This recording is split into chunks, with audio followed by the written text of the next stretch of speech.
Hi, this is Linda Robert, your solution lady and your coach. I wanted to touch base with you today because a couple of things are coming up and I just want to talk about it.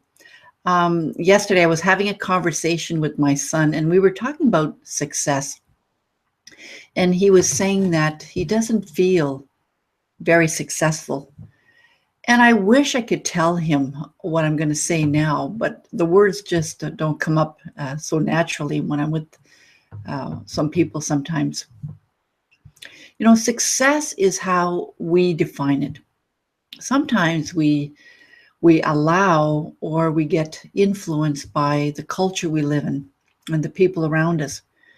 And we think success needs to be these great, great big things, such as um, having a family, having the house, having a great job. And we get influenced by what we see in the movies, or we get influenced by what we hear our friends say, or even people around us say. But when we have personal challenges, it's difficult to meet up to those standards. And so when we don't, or we can't, we often feel like a failure, or we often feel inadequate. So I say, the hell with those definitions of success. We have to come up with our own definition of success. The other thing I want to say is sometimes we look at the great big picture. Having a family, for example. Well, having a family starts with something. It doesn't start with all of a sudden having a family. It probably starts with, feeling good about yourself. It might start with having some friends, and then it might go to, well, maybe even consider dating, and then, moving it on and on to eventually, getting married or living with someone and then having the family. So as opposed to thinking I'm a failure because I don't have a family, let's go back, let's bring it back to feeling good about who you are. My point is, instead of looking at the great big picture, it's nice to have a picture in mind. We need to bring it back to the here and the now and the little tiny steps or challenges we must face in order to be able to eventually get to that family, for example. Each step of the way is a success. The fact that you might have even tried to get there, as far as I'm concerned, that's a success. And when you get there, that's even better. That's even more successful. So breaking it down into things that you can actually get to. And I find that, like I was sharing in one of my other videos, that I wanted to be more active this year. And so instead of starting with running a marathon or even walking a marathon, I thought I'm going to start with just going to the gym. So I started going to the gym, 2 or 3 times a week. And I even do, little videos here. Well, once you start thinking, yeah, I'm being more successful now, I'm actually being more active, then you almost like get a sense of energy that you want to challenge yourself more.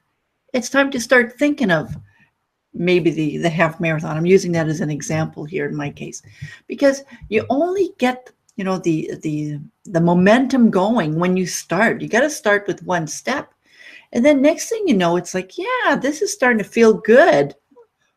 I'm going to challenge myself now to maybe go a little bit beyond that.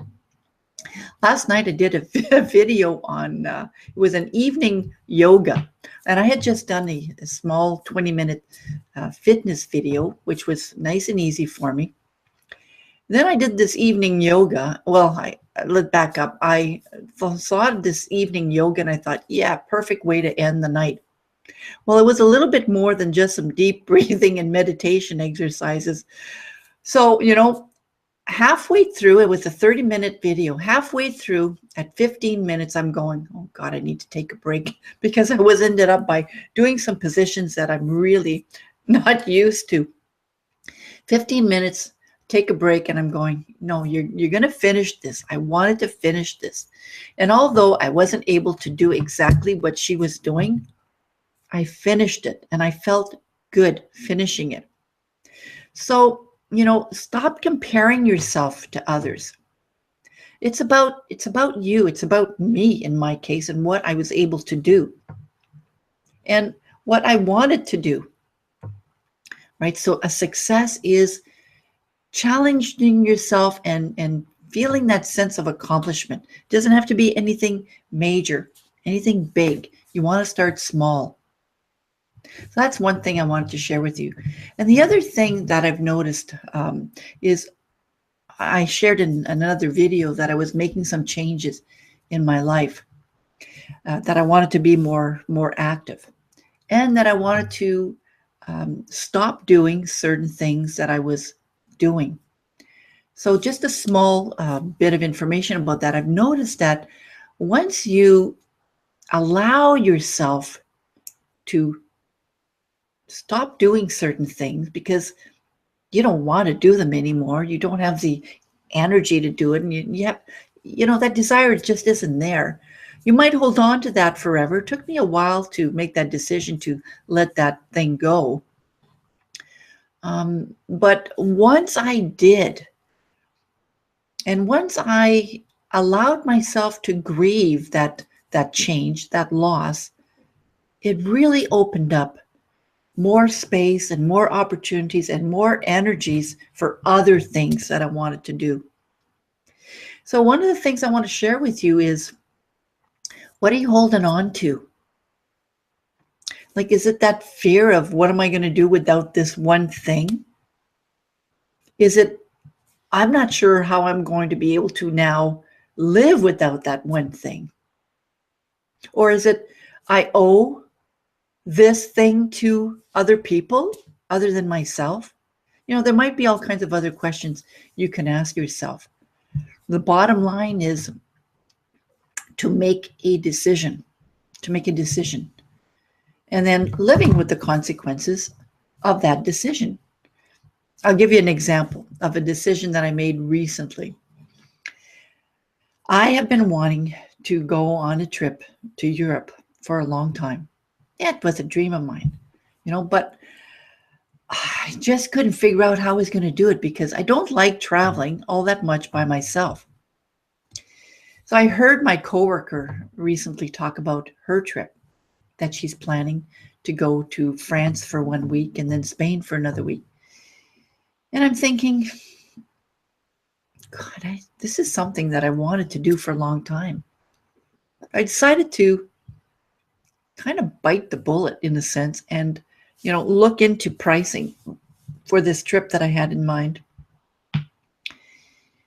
And although at first that number was like, oh my God, that's really expensive, and I don't know if I can afford that, I said, you know what? I'm going to manage this quite fine. So as opposed to focusing what I was afraid of, I decided to focus on what it is that I wanted. I wanted this experience, and I am so excited about this. It's crazy how excited I am. So things to keep in mind is, what's holding you back? Is it the fear of not being successful, as opposed to creating that energy to make yourself successful, to feel really good about those decisions that you're making? Because that's the exciting part. That's when when I've made the decision about this particular trip, I started feeling in my body this joy, this excitement, this this yes. And that could be for anything. That could be for anything that you set your mind to do. Allow yourself to feel that joy instead of feeling that fear that's holding you back. Just love it. Feel it. And that's what's going to keep you going a long way. Well, there you go. Those are the things that I want to share with you today. This is Linda G. Robert, your solution lady and your coach. And for more information on my services, I would love to be able to support you on any challenges that you want to set for yourself. Go to my website at www.lindagrobert.com.